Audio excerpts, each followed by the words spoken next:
likod. Ron! Hindi ko alam kami. Kala ko kayo.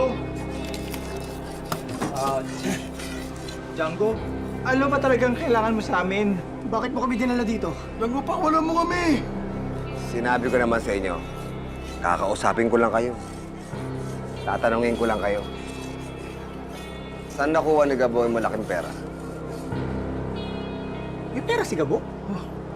Saan daw galing? Gano'ng kalaki? Hindi nyo talaga alam.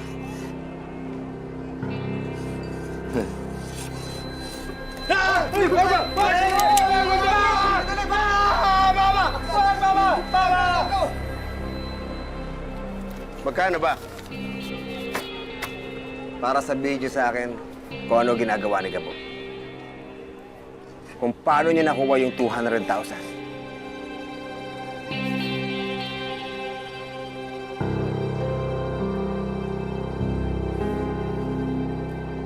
Wala kami alam dyan! Wala. Wala kami alam dyan! Wala! Si Gabo may pera. Ayos na kami! Hindi ka na talaga sa usapan! Pati pera tinatanggihan niyo! Alam ko na. Alam ko na kung ano magpapaamin sa inyo. Ano yun? Django, ano to? Sarap yan! Ligo kayo. Aamin ba kayo?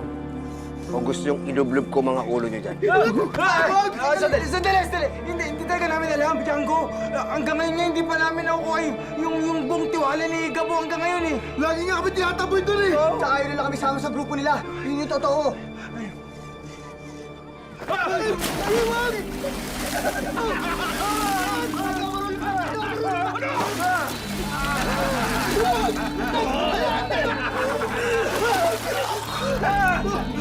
Kahit patayin niyo kami, wala kaming alam.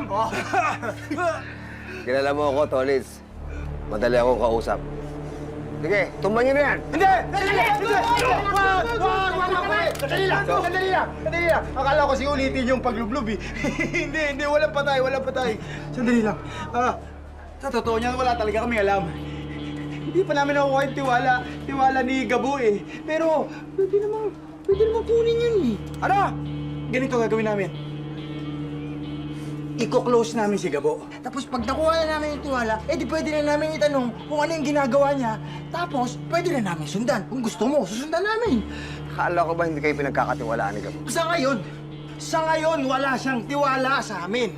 Pero konti na lang eh, malapit na eh. Kaya, Django, pag kami pinakawalan mo, pwede mo kaming gawing spy kay Gabo.